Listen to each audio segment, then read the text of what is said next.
This is Jordan Tower with JT News. Make sure you smash that like button, smash that subscribe button. Okay, so we got TAXSTONE. Okay, everyone's wondering what's happening with this case. It's finally going to trial. Okay, for what was it, 5 or 6 years ago at this point?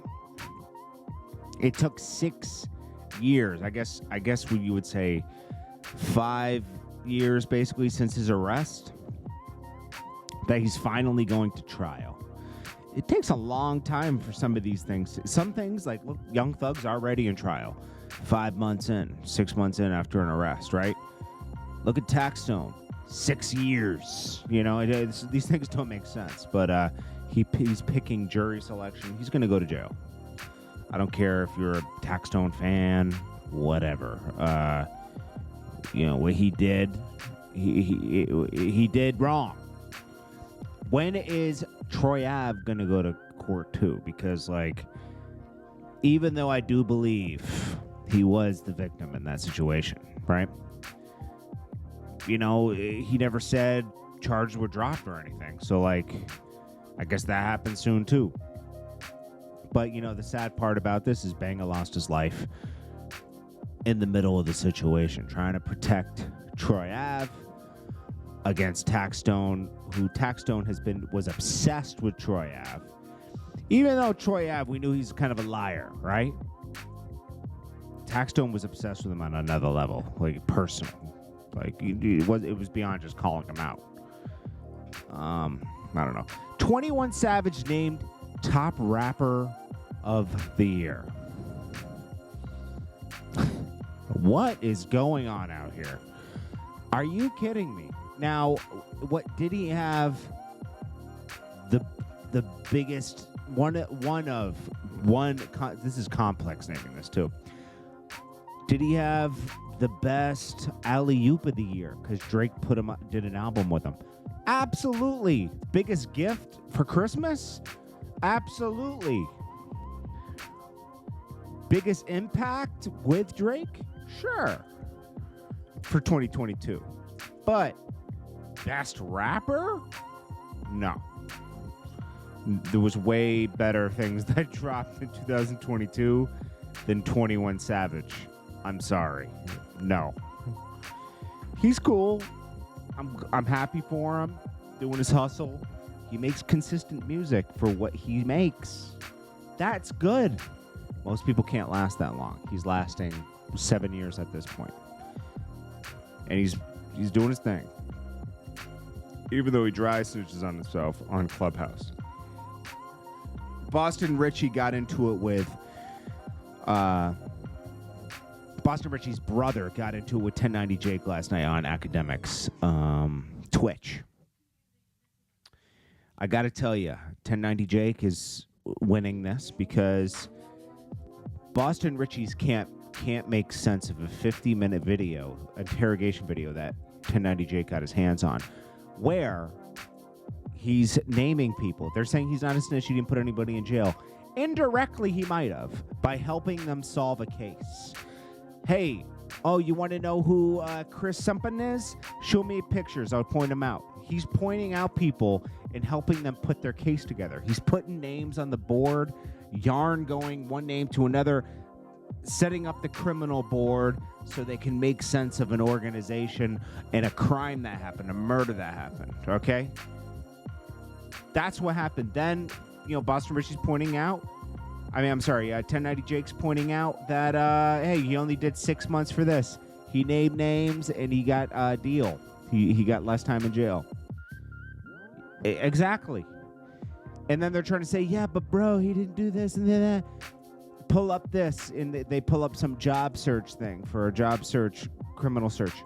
Well, yeah, he got light charges because that's not proving anything. You got to go into cop and court documents and interrogation room notes. Just watch the video, and bro, I don't know how much more clear it could be. 1090 Jake put out a video that is crystal clear to me. He was helping the police. He was basically one of their informants. Call it what you want. But Boston Richey put up this post today and said, nobody in that interview was a factual person. Stupid. I spin them. Only guy that matters in that interview was Wig. And I clearly say I have nothing to do with that. How y'all take advice from a white boy with tattoos who want to be black? That's the narrative they're going. They're playing the race card to guy to get Boston Richey. First of all, 1090 made a good point. You're not from Boston. The real Boston Richey.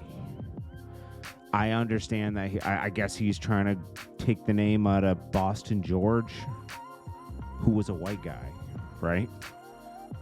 Is he taking after Boston George, who was a white guy, drug trafficker? Is that what he named himself? Like, why is he named? Why is he named Boston Richey? And he's from Florida. Because he's not even from Boston. Boston Richey talks origins. But why is he named? He's from Tallahassee, Florida. I can't find why his name is Boston Richey. Isn't that funny? Boston Richey, free bands, noted as a Michigan-style hip-hop production. So you're not even doing Florida production. I mean, you know, he has decent music. It's not horrible. He released his single "Keep Dissing" in August 2022. Blah blah blah blah. Little Dirk. Nothing about his name. I'm gonna tell you. I think it's after Boston George, who's a notorious drug trafficker. He called himself the real Boston Richey. Boston George was white. You named yourself after a white drug dealer. It's weird. It's not weird. It's just weird that he's pointing the finger at 1090 Jake for being white with tattoos, but he named himself after a white drug dealer. It's like, bro, all your arguments suck. Listen, the best thing to do at this point for Boston Richey is to act like this doesn't exist anymore and just keep moving forward and ignore the hate comments, because it is what it is at this point, and this is going to be a stain on your career forever. It is what it is. But it's not going to stop him from moving forward. It won't. You think it'll end his career? This doesn't end his career. This doesn't end people's careers anymore. It's a blemish. Just like T.I. has a blemish. He did a snitching campaign. And then he admitted to snitching recently. Nobody cares about that. He says he snitched on his dead friend. That's snitching too. People need to take that into consideration too. T.I. just said, yeah, I snitched on my friend that was dead. He came to me in a dream and said, yeah, name me, because his friend had died and they had both been caught together. That's snitching too. And it's the same level of Boston Richey, right? In a sense. I mean, I know there are a little bit different circumstances because some people did end up going to jail indirectly from his interrogation probably, right? But there's no difference in how you should treat it. You know, people pick and choose who they want to call snitches. And it's a funny thing in hip-hop. Gray area. Young Thug looks defeated in court. Think about it, your brother. Everybody's turning their back on you. Gunna's the only one that's getting snitch allegations, right? But everybody else took the same plea. They took the same plea as Gunna. Even his brother, even Young Thug's brother did. Unfunk. But Gunna gets the brunt of it. I guess YSL Mondo, who claims to be the co-founder of YSL, the only one that didn't get picked up because his lawyer at one point was the DA that's bringing charges. Well, I guess he's going to do an interview with Academics later, which will be interesting. So make sure you tune into Academics stream later. Academics is doing some good stuff, man. He's evolving on his Twitch, which is dope. I mean, he's always kind of done stuff like this, but he's taking it to another level, which is kind of cool.